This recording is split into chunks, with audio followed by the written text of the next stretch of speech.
Namaste. Welcome back to Karma Demystified, sixth session. So we will continue exploring the law of karma, which we started last week. First, we will quickly ground on what we covered last week. I'm not going to start recapping from the first four session. I'm going to ground from what we started last week, and we are going to build on that. But in between, we will try to recap from session 1 and make sure that the thought is flowing and the subject has that clarity. So with that, let's get started. Today we are going to cover an important topic, the threefold structure of karma. Because last week we said whatever we do, it produces karma, and it can be a credit or a debit, and it can be, there is a drishtaphala and adrishtaphala. Let's quickly recap and then we will go to the today's topic. So last week we said the karma, every action we do, it has two dimensions, any karma. One is action and then the results, right? And that result can be drishtaphala or adrishtaphala. So what is drishtaphala? Meaning whenever you do an action, you get a result. It is visible. Usually it happens within this lifetime, meaning it happens definitely within this time, visible result. So that is the first aspect. And there is a second aspect called adrishtaphala. Adrishtaphala means it is the invisible karmic credit or a debit or invisible potential. And this could be punyam or papam. We have seen this in detail last week. Whenever I act aligned with the dharma, it produces something called punyam, which is called as karmic credit, and it could be papam. If you remember, we went to the literal meaning of what is punyam. It comes from the root pun, like what exactly it uplift, it will align you, it will help you. That is the meaning. There is nothing called punyam and papam from the mystical sense here. So the word meaning itself explains that concept very well. And then we saw what is papam. Papam means it is going to manifest something which could be a block, which could be something, an obstacle, or which could be a difficult situation to handle. That is what is papam. And we also saw that these will manifest, punyam and papam will manifest as favorable and unfavorable condition. Timing and it meaning the timing of the timing can vary. Sometimes it can be in this lifetime and sometimes it can be next lifetime. So the key takeaway we had from the previous session, last week's session, was very straightforward. Nothing is random. Nothing is lost. You think that, okay, I can escape from the karma. No, it may come back a later point of time. We don't see it today, but that is going to shape what we experience tomorrow.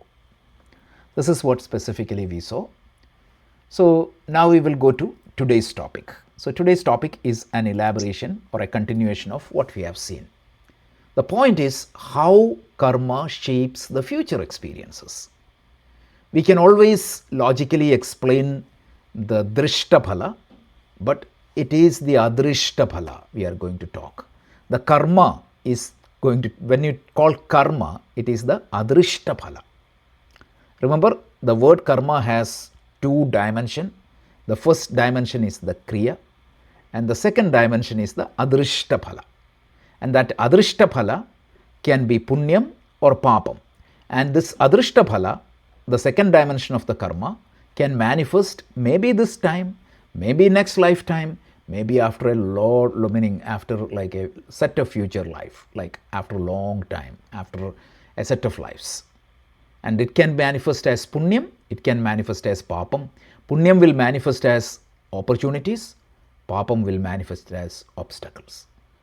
So the key point here is that the karma does not disappear after the action. We may or may not experience it immediately, but it is going to come back. The only thing is that some results are immediate, some are delayed. And understanding this, understanding how the karma operates, it is going to bring clarity and balance in our life. So the whole idea is the karma operate across time. I want to add one more word there, across life. The karma act across life, not randomly, but intelligently. And this law of karma works according to the intelligent order of the universe. Right? So the law, let me repeat that one more time. The law of karma also within the framework of that intelligent natural order of the universe. Just like when you drop a ball, it falls down 9.8 seconds per second. That is a law that is operating within the natural order of the universe. The earth rotates in its spin. In 24 hours, it makes one full circle. That is within the order. My heart beats, right? And it pumps blood. Like I inhale, my brain, the neural connection made. Everything is within the natural order of the universe. So the law of karma also within the natural order of the universe. So what exactly is when is the time the punyam or papam manifest? What is the proportion in a life the punyam and papam are mixed? It is perfectly within the natural order of the universe. Which lifetime it manifests, when it manifests, what is the proportion? I always wonder. Nobody gets 100% punyam, because even the best time of your life, there will be something that is bothering you. It's impossible to have 100% happy life. It's impossible. Even for Rama, it was impossible. Forget about us. So, this is very important. This law of karma operates under the natural order of the universe. And to a certain extent, we can understand. To a certain extent, it is a black box. How that karma determines and functions, what exactly is from the set of karma that manifests now, what is the set of karma that manifests at a future point of time, that is a black box. But we just need to understand that it operates within the law, within the natural order of the universe, and it is just, and it is fair, and it is not random, but act intelligently. And this belief or this understanding itself is going to reduce a lot of stress in our life.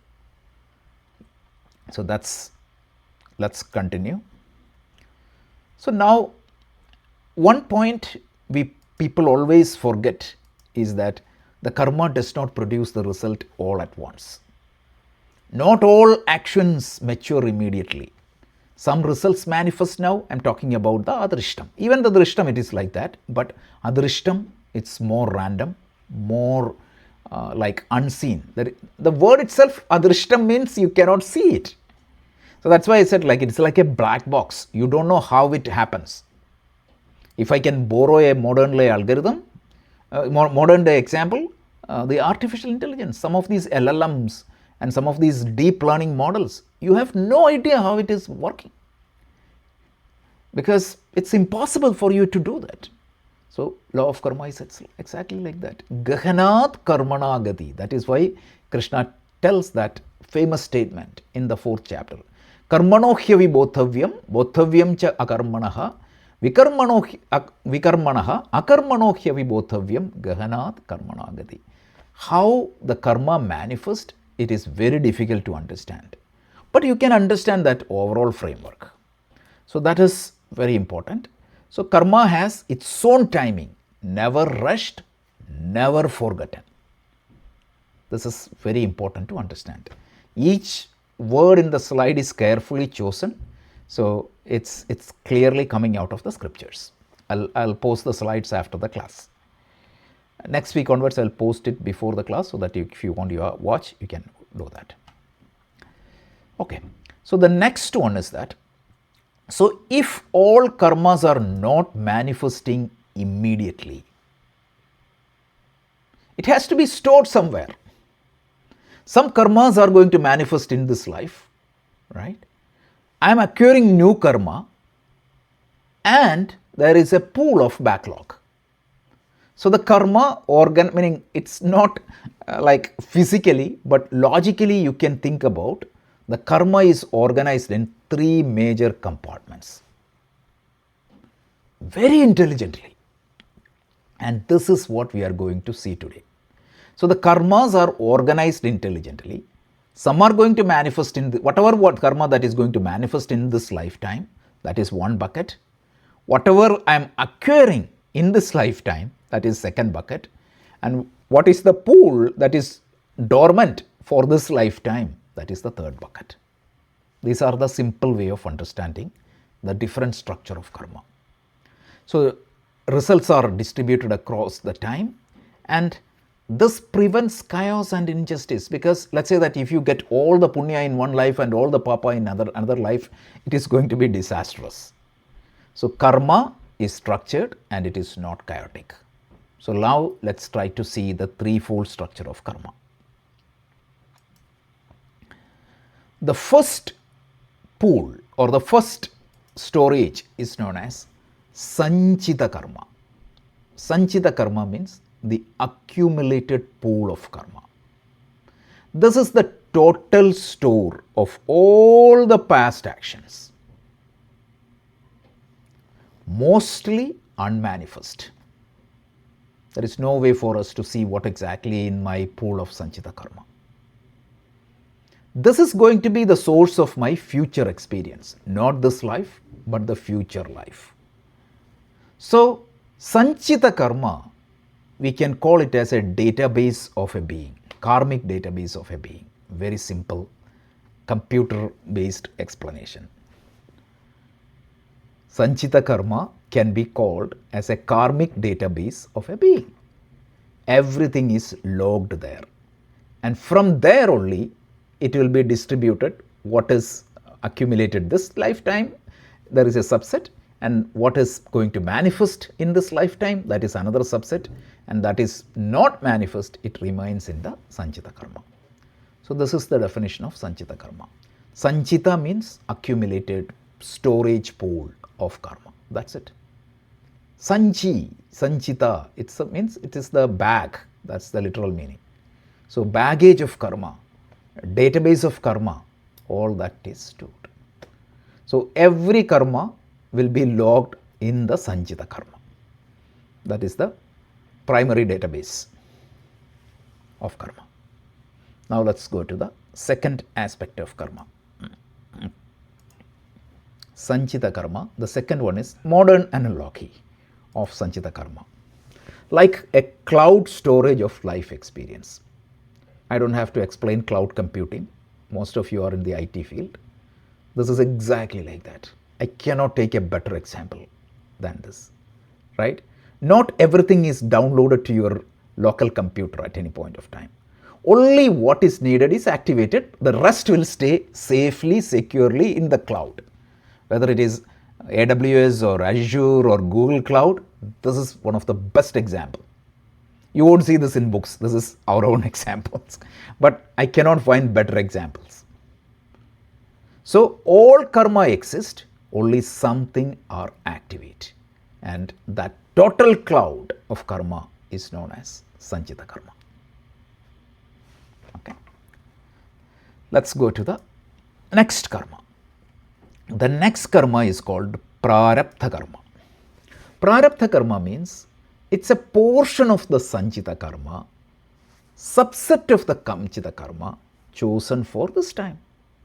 I have hundreds of databases in my cloud, but I need only one database for this particular business process.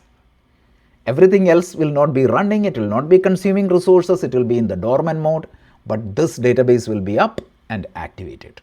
Just like that, whenever I am ready for the next life, from the pool of Sañchita Karma, which remember, Sañchita Karma is the total database.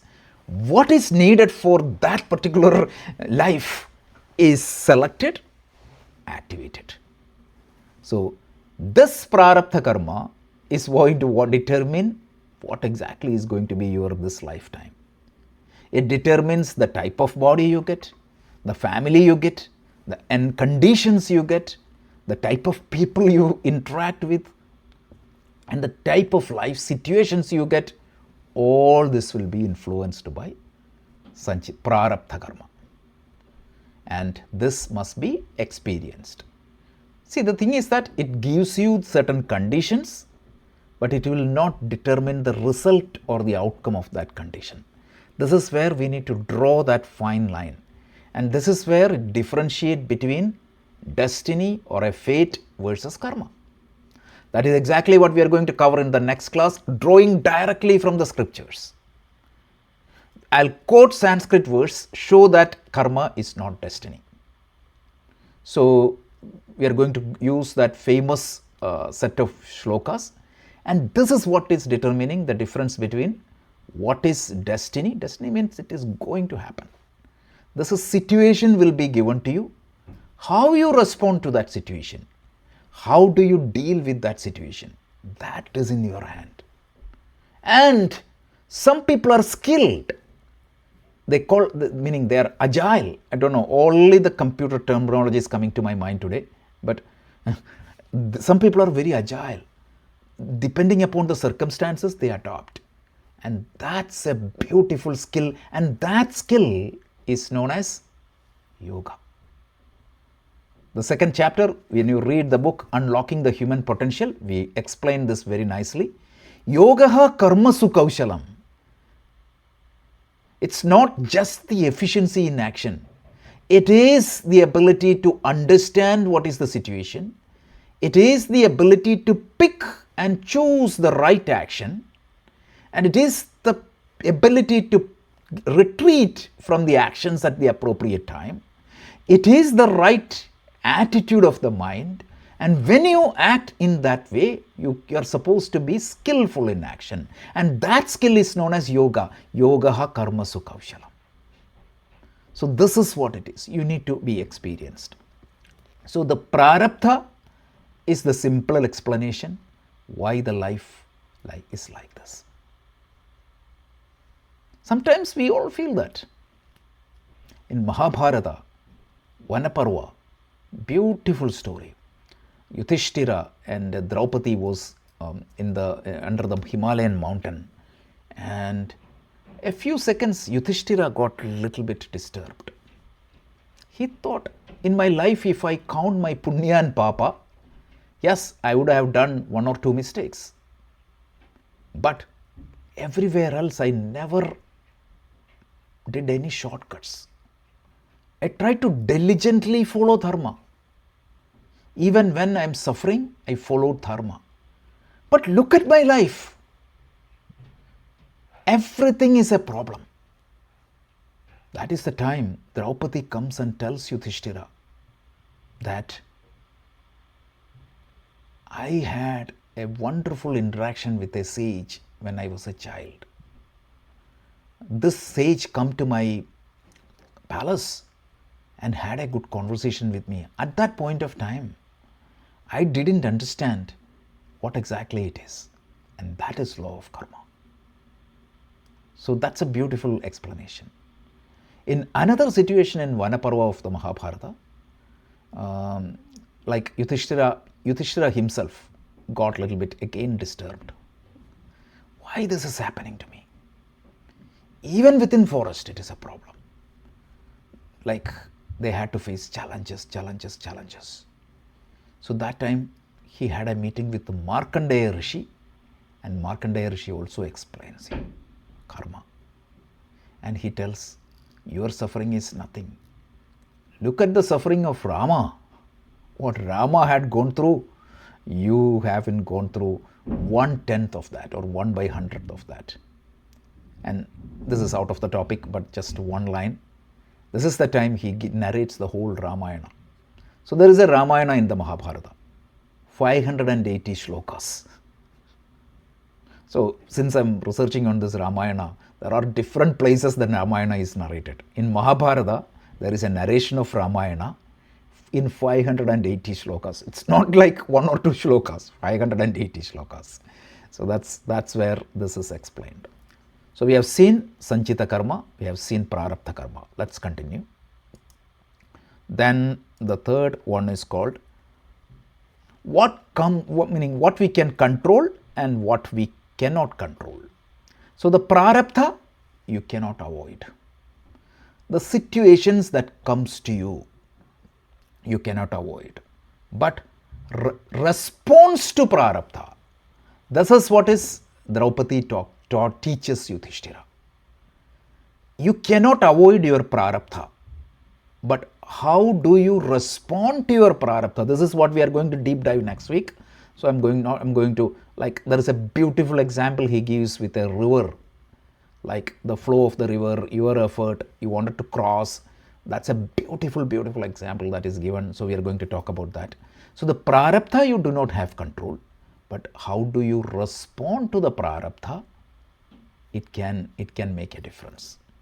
The life of Markandeya Rishi itself, like the one who teaches karma to Yudhishthira itself, is an example. Do you know what was his Prārabdha? Like, he had an early death, but his self-effort, he changed that course completely. So more on that. So the Prārabdha is not in my hand, but how do I respond to the Prārabdha is in my hand. And my attitude is going to determine whether I am suffering or whether I am growing. That is the law of karma, and that attitude that shifts this Prārabdha as an opportunity to grow is known as Karma Yoga. That is another definition of Karma Yoga. It is my attitude that is going to determine whether I am growing, whether I am going to use the Prārabdha as an opportunity to grow, or am I suffering. This is very important. Okay, let's continue. So modern analogy of Prārabdha, I can give hundreds of examples, but one of the example came to my mind. Suppose you are playing the game of card. What exactly is the card you get in your hand? Do you have control unless you are cheating? Absolutely not, because it is random. That is why you shuffle. Statistically random. You have equal probability to get any card, but what exactly you get is completely random. That is what the measure of randomness. But how do you play with your card is in your hand. Some people may have the best cards, but they play a poor game. So nothing is an end. You have opportunity to play your game rightly and adjust a lot of things. So you choose how to play. This is very important example. You can keep this in mind. So don't blame everything for karma. So next is Āgāmi Karma. It is known as Kriyamāṇa Karma also. There are two terminologies. One is known as Āgāmi Karma, Kriyamāṇa Karma. Āgāmi Karma is the karma that is yet to come. Right? Whatever I do in my life, they go as adrishtam. And Kriyamāṇa Karma means the karma produced with my kriya, what we create now. That's what it means. So fresh action done in the present. Definitely it is going to influence the future experiences. Some results can appear even in my life, current life, and sometimes it can come later. Majority can, meaning I'm talking about the adrishta phalam, not the drishta phalam. So Āgāmi Karma is where the self-effort operates fully, right? So this Āgāmi Karma can be a shock absorber sometimes. The shock will be there, but it will be absorbed. And also, karma makes me responsible. If my past action is what determines my current state, my current action is going to determine my future state. So it makes me more responsible rather than fatalistic. It's so sad. Right. So people say that Indians believe in karma, that is why India was poor. That's not, these are all misinterpretations.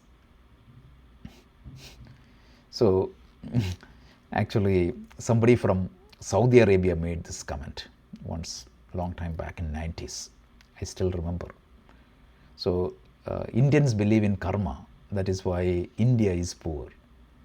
Swami Dayananda was giving a talk, and he said, imagine from where you are talking. In Saudi Arabia, even for dental problem, you have to come to Delhi because you cannot open your mouth. That was a joke he was making. So these are all misinterpretations of karma. So understand what is Kriyamāṇa karma. So where the new karmas goes, whatever I do, some karma, Āgāmi karma, becomes immediate experiences. Most of them will be added to the Sañchita. Nothing is wasted. Every action counts, even when unseen. Now, how these three works together? This is very important to understand. Sañchita is the total pool. Prārabdha is the current life program. Āgāmi is the new input that is being added. That's it. People mystify this a lot. It is not that complicated to understand. We live with the past, experience the present, and create the future simultaneously. Right? The past actions influences, and we experiences the present and creates the futures. All this happens simultaneously. And at any point of time, Sañchita Karma is what created Prārabdha, and the Prārabdha is what created the current life experiences, and the Āgāmi Karma is going to Prārabdha. It will come as the future experiences. This is the crux of it. So these are the three types of karma. One simple infographic. Sañchita Karma is the accumulated past actions. Prārabdha Karma is the actions determining the current life. Āgāmi Karma, so from Sañchita, the Prārabdha will come. From Prārabdha Karma, the Āgāmi Karma will be produced, and it will go to the Sañchita Karma. This is the cycle.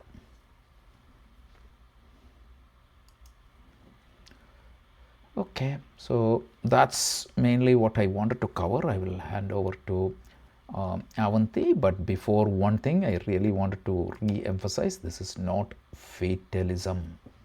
Past influences the present, and the present choice influences the future, and the karma allows growth, not imprisonment. Karma empowers responsibility. This is exactly the quote in the Mahabharata. It does not remove freedom.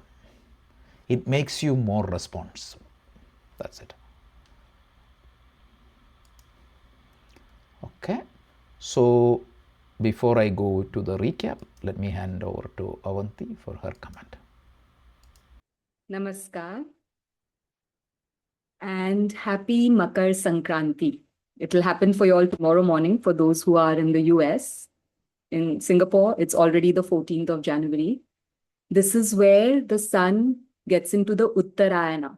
Why am I bringing it up? Because it's very keenly tied to what we've just studied. So there is a northbound traveling of the sun and there's a southbound traveling of the sun. Okay. First half of the year, from Makar Sankranti on, the sun is traveling in the northern direction. And the second half of the year, it starts going, it's called Dakshinaya. And it is mentioned in the Bhagavad Gita. See, we all want to know, right? What to do, how to do, where are we going next? So it's interesting. There are one or two verses that hint at this. And in the Bhagavad Gita, Krishna says, like he's talking about those who go and come back and those who go and don't return to this earth.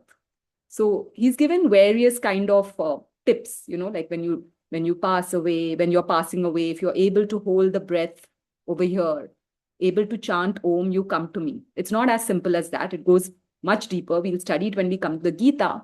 But there are a few things that we can start putting at the background of our mind. You know, one of a very revered teacher from Chinmay Mission always says that Gita is actually preparing you for death. Think of it. From everything that we have discussed now, we know we are in this loop, right?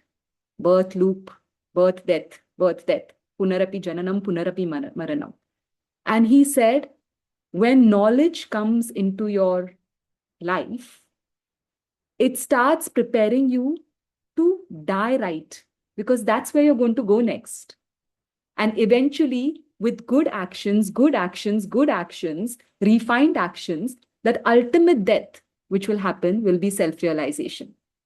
So up till now, we don't know why we are where we are. But what is the light of today is that we are in the path of knowledge. And with this knowledge, if we are able to work all of these karmas that we have so beautifully understood, and Rajeshji has done a fantastic job in breaking it down so beautifully, then we know where we are going next. We know how we are dying. So this Uttarayana is one of the tips that Krishna gives, that if you pass away the Uttarayana, there are chances that you will not come back. It's not as simple as that. And because Rajeshji brought up Mahabharata, it's very curious. One of the most endearing things of the Mahabharata for me, Bhishma is some revere him, some curse him. Some say his vow was a complete mistake. Others say that's what taught us life altogether. But Bhishma, he was suffering on the bed of arrows, really suffering. And you all know that he was given Ichha Mrityu. He could die at any point in it. Whenever he felt it was too much, he could say, I'm going now. I'm not going to live anymore.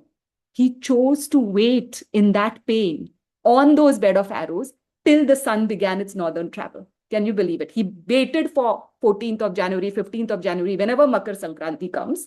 So what is that? Why have I brought this up?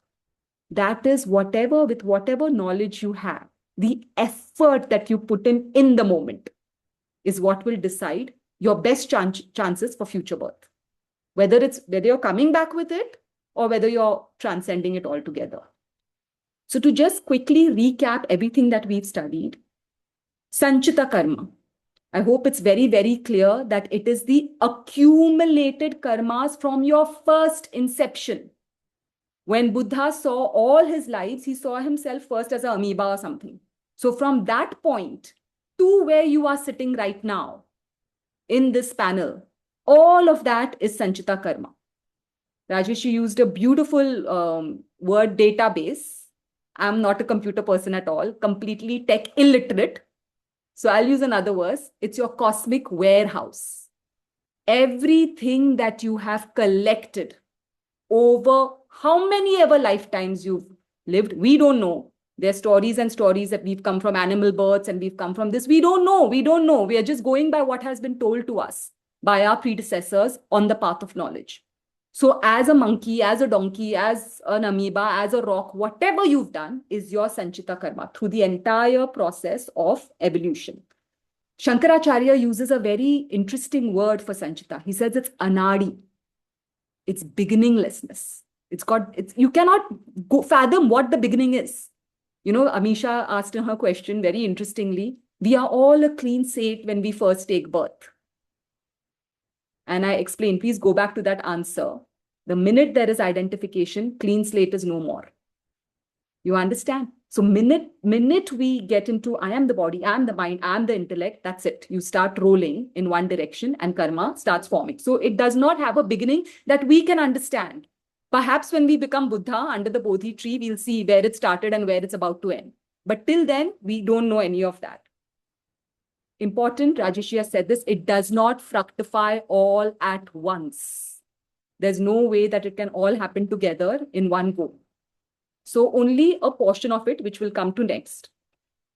And you have to understand that you are living a very specific portion now in this birth. From that Sañchita, you're living a very specific portion of it. And that is called, we come to the next thing, Prārabdha. Many people say, is it a lottery throw? Is it a dice roll? You know, that you just roll a dice and then that's your life. There is a very intelligent system at play as to what part of that entire Sañchita comes forward as your Prārabdha. Very, very important to understand that. My specific research, I'm really trying to research into this whole karma theory with knowledge and against my own life experiences. That Prārabdha is not a surprise. You're kind of ready for it. You know what is going to come. See, your trajectory as a being, even if you look at this whole life as a Leela, as a Krishna Leela, your entire trajectory is towards self-realization. How long you take to get to there, How long you take to hit it is your choice. The detours you take, how quickly you come to knowledge. But the trajectory, no matter what, how many ever lifetimes you take, every single soul is going to come to self-realization. Unfortunately, along that journey, we are accumulating so much karma. So that's where we suffer. When you look at it that way, you have to go back. You can't but not go back to Swami Chinmayananda's BMI chart. If you look at the BMI chart, I'll send it again to you. You are Atma. We all are Atma. And then you are also the body, the mind, the intellect. Between the body, mind, intellect, and the Atma, between this lies your vasanas. Now, I put in vasanas, karmas, everything. Vasanas are your desires, your prakriti swabhava, and I also put in the role of karma into that. Okay? So between that, between your own godhood and between who you think you are now, all of this is there. So because of that, to get back to the godhood, you have to get rid of your desires, you have to get rid of your vasanas, and you have to level out karma. There's no other way. And every lifetime gives you a chance to empty this out, to empty this particular portion out of your life. So when you look at it like that, we are all heading over there. But this particular lifetime, you are prepared to pay what has to be paid. You are prepared to exhaust the desires. You are prepared to get over whatever is holding you back from your godhood. You have the preparation. I promise you that. And to explain this a little bit more, I'll give you a story. See, all these stories we tell now, even Vyasa, when he wrote the Puranas, at the beginning he wrote, please don't take these stories literally. The author himself said, these stories are not literal. The Purana starts with that. He says, these stories are just for you to understand the deeper meaning of the message. Like, you know, Aesop fables. How many of you all have read Aesop fables, Jakarta tales, the stories about animals talking and all that stuff? But there is a moral of the story. So even Vyasa himself says, even the Puranas, take it with a pinch of salt, get to the message. So there's a story which says that once God, Bhagwan Vishnu, was tired of 1 million complaints coming to him. So many complaints coming over and over to him that please solve this problem of mine, please solve that problem of mine, please do this, please do that. So he got tired. So he said, let's do one thing. Let's bring all the people and all their problems into my darbar. Okay? Everybody came into the darbar with their problems, with their specific problems. And Vishnu said, okay, throw your problems onto the table. Somebody is wanting a child, somebody has suffered death, somebody has suffered illness. He said, throw all your problems onto the table and I'm just going to walk out, throw it, just keep everything over here. I'll come back after a while. He came back after a while. He said, okay, now all your problems are down here. You pick whichever problem you want. Your problem is so big, right? So from the table, you pick up whichever problem you want and you leave this room. And Vishnu walked out again.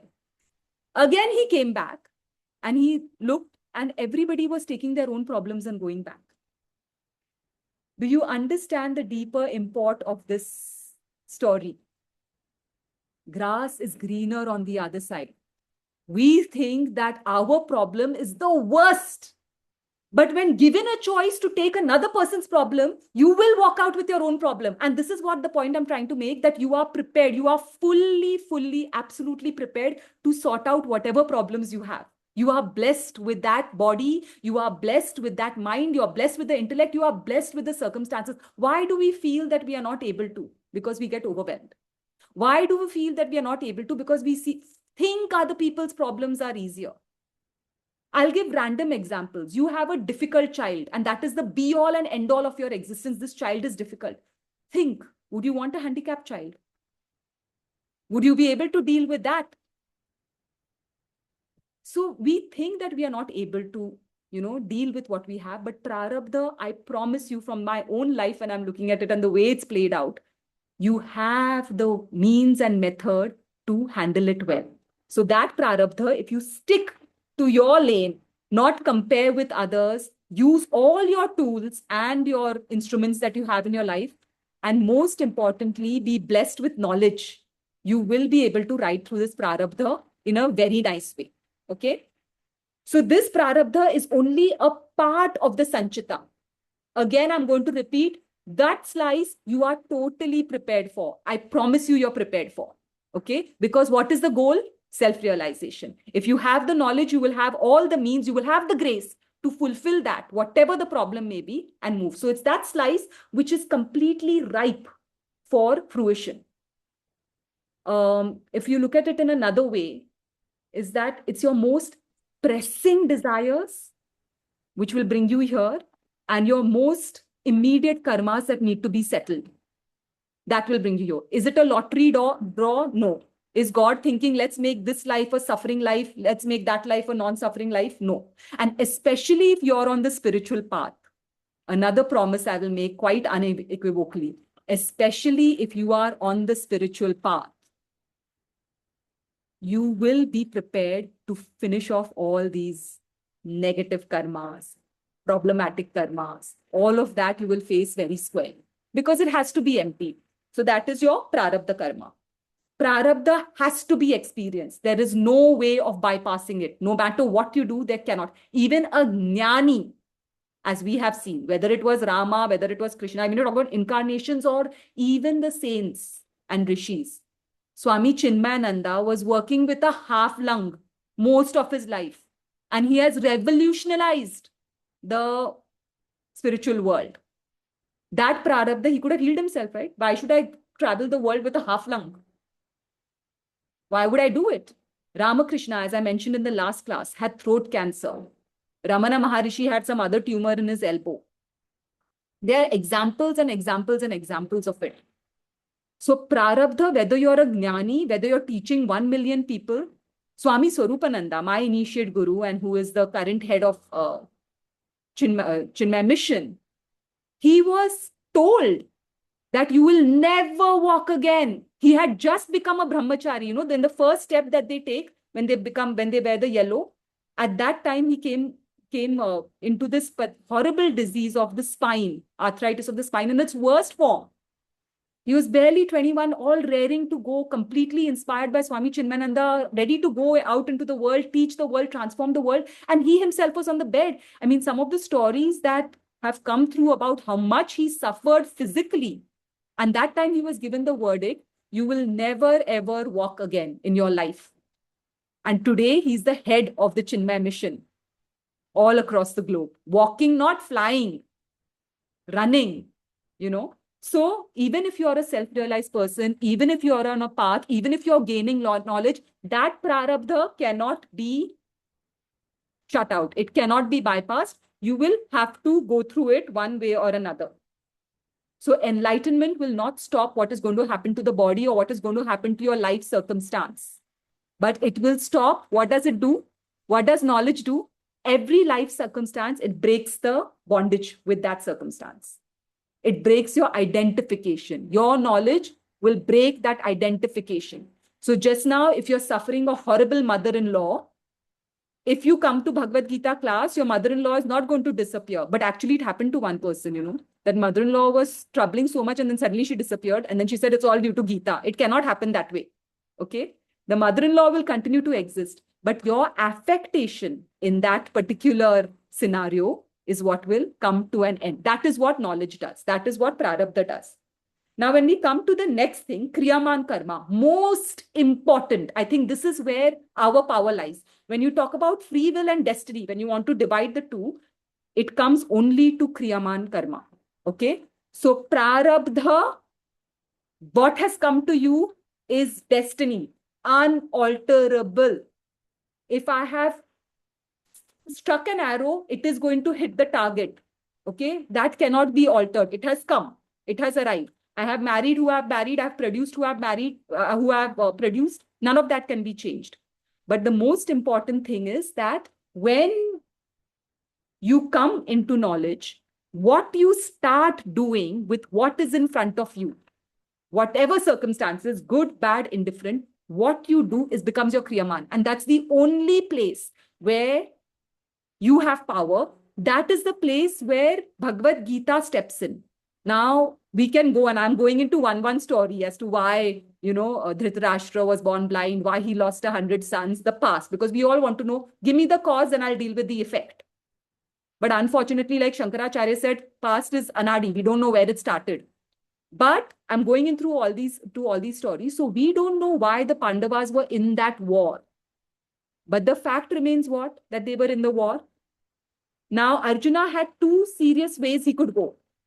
He would want to save those 5 people and not fight the war and sacrifice an entire kingdom and completely fail from re-establishing righteousness. Or he could give up that attachment to those 5-6 people and fight the war. Correct? So very important to understand that. Kriyamāṇa Karma, when it binds and when it binds not. Please understand this. This is the most important point. Okay? We've already seen karmas are of 3 kinds. One is what we speak. One is what we do with our body. One is how we feel, how we think. Okay? Now, when you are doing these 3 things, 3 points, please write them down or remember them very clearly. The 3 points that are most important is if you have a sankalpa, very strong personal sankalpa, I want to do this, no matter what, I have to do this. That is point number 1. Second point is you are completely stuck up on the result. I have to have this come out like this only. I will do this Kriyamāṇa Karma, but it has to come out with this result. Second part is attachment to the outcome. And the third part, the third most important one, is that doership. I am doing it. I am doing this Kriyamāṇa Karma. So what are the 3 points?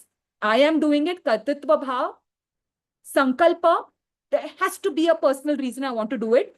And third reason is a very strong attachment to the outcome. If you are doing your Kriyamāṇa with these 3 points, rest assured, 100% you have created karma. Good, bad, indifferent, doesn't matter. You have created karma. On the other hand, if you are doing all your Kriyamāṇa Karma, we've studied this in the last class. If you're doing all your Kriyamāṇa Karma with 2 very beautiful attitudes. One is Ishvara Arpanam. Again, we've talked about this in the last class. All that you're doing as an offering towards what? Not towards a Krishna Murti. You are doing it as an offering towards ending this bondage with karma and reuniting with Atma. Very, very important to understand. Offering it to that goal of self-realization.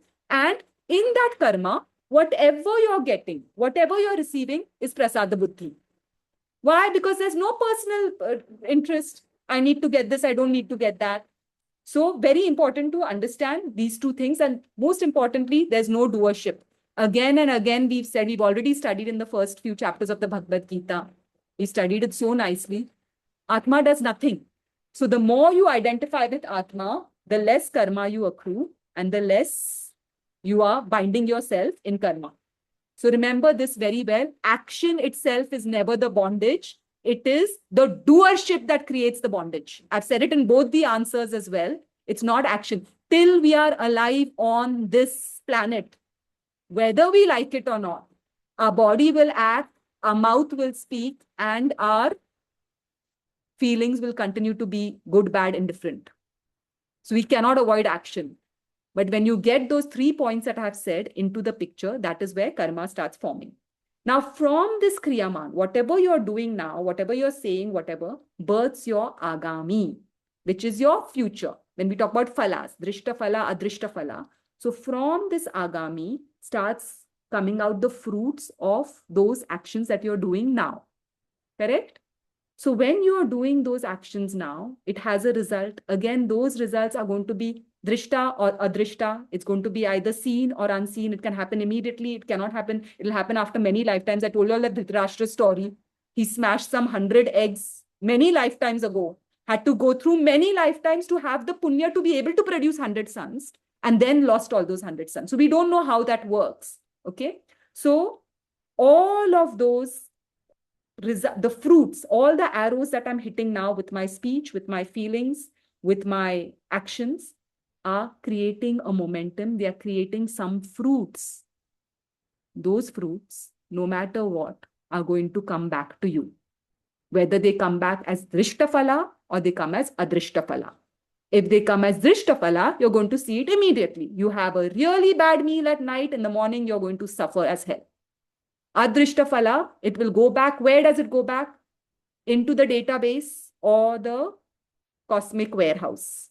That is where it goes and sits for a future lifetime. It's not that important. Okay, so very, very important to understand that. Now, when you look at a jnani, Āgāmi, somebody who's on really close to self-realizing, self-realized already. As soon as you self-realize, important to understand, Sañchita, database, cosmic warehouse, is burnt to ash. In chapter 4, verse 37 of the Bhagavad Gita, Krishna says this: just as fire burns fuel to ash, self-knowledge will burn all karmas to ash. So the entire Sañchita, that storehouse from where putu, some unknown karma is coming out, will be burnt to ash. Okay, when you are self-realized. Prārabdha, like I said, whether you have self-realized or whether you have not self-realized, the body has to go through the arrow that has already been shot. So even a jnani, we will see, and I will give you tons and tons and tons of examples.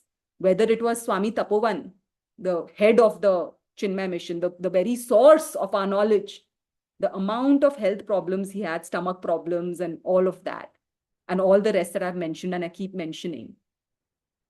Prārabdha does not miss anybody. We will bear our Prārabdha. Like I said, there is no attachment. So that Sañchita is burnt.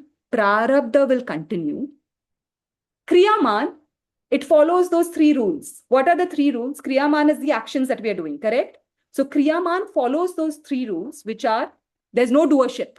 When these saints act, I'm not doing. Atma is doing. Second rule is that there is no sankalpa. I have to do it. Like there's this wonderful story of Swami Chinmayananda. He was being interviewed, okay, once. And somebody asked him, you've worked so hard to build this whole mission and all that. Tomorrow, what if this whole mission burns down? And you know, Swami Chinmayananda, he's saying, you know what I'll do? I'll smoke a cigarette and laugh out loud. Do you understand? I'll smoke a cigarette and I'll laugh out loud if this entire mission was burned down. Because he did not do this mission for himself. I am the doer. He did this mission for it to take off and do whatever else it had to do in the world. So there is no doership. There is no sankalpa. This must attain. This must attain a certain number. This must attain a certain outcome. No sankalpa. And third thing is that there is no, again, attachment to the fruit of how it's going to turn out. If it burns, it burns. If it doesn't burn, it doesn't burn. So that is the most important thing, is that there's no Āgāmi. So there's no Kriyamāṇa, there's no Āgāmi, no future that is happening. The Sañchita is burnt. Only Prārabdha alone will remain. Very important to understand this. I'll give you one very simple example. Suppose if you are going in full speed in a car on the highway, US highways. We can't go so fast in Singapore, but in the US highways, if you're going at full speed, okay, suddenly, all of a sudden, you turn off the engine. You just turn it off. While you're driving, you turn off the engine. Will the car stop immediately? It won't stop immediately. You've taken the foot off the accelerator. It will, because it's come with such a momentum, such a vega, it will go on for some time and then it will stop. Correct? So that speed that you have come with, that Prārabdha will go on. All you need to do is switch off the engine, take your hand off, take the foot off the accelerator. So you're not doing any Kriyamāṇa with very strong purposes. So that whatever Prārabdha has to finish, will finish. There's no Āgāmi. Now, those states are very, very high for us. Those states are far removed for us where we are. But an important thing to understand, we can't reach self-realization, perhaps not this time, but can we make our actions more punya-bound and less papa-bound? Very important to understand. We don't know whether we'll come back, but can we ensure a little bit that we will come back in better births? And Krishna has promised so beautifully these births in the Bhagavad Gita. purer births, wealthier births, yogi births. Can we do that? So for that, this punya papa understanding is very important. The ultimate thing is to rise above both. No punya, no papa, you are just self-realizing. But till you come to that, that is why the Bhagavad Gita gives us step by step from absolute tamas, rise to rajas. From absolute rajas, rise to sattva. Hold yourself in that sattva. And from there you transcend. So what is our goal now as grahastas? Is that we rise, we go through that and we come to sattva. We rise from papa, and papa does not mean, please understand, it does not mean killing somebody, murdering somebody. It is the slightest of things. Slightest of things that cause unrest within you is papa. So when people ask me what is punya, what is papa, I have only two definitions. Forget the Sanskrit definitions. I have only two definitions. Anything that takes you closer to your truth, especially if you're on the path. Anything that takes you closer towards materializing, manifesting the higher qualities in you is punya. Anything that takes you away towards manifesting the lower qualities within you, not within me. My papa will be completely different than your papa. Your punya will be completely different than my punya. Whatever takes you closer to the truth, whatever takes you further from the truth is your papa and is your punya. And that is what we have to do. And that is where it comes in the Kriyamāṇa. And finally, I'll end with this. Whatever our prārabdha, it is only Kriyamāṇa that will decide our Āgāmi.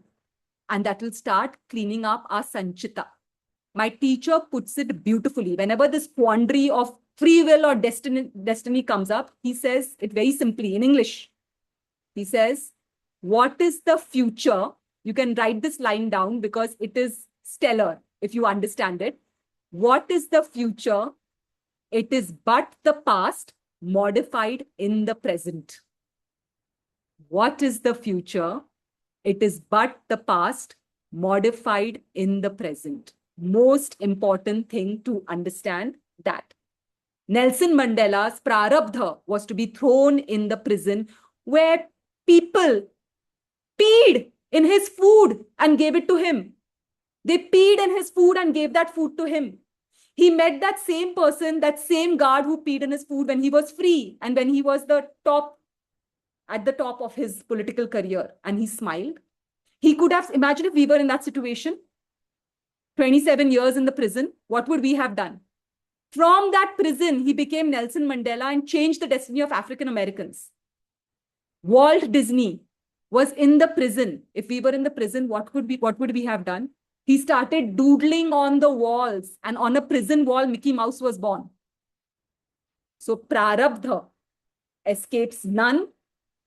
Kriyamāṇa will decide where you're going next.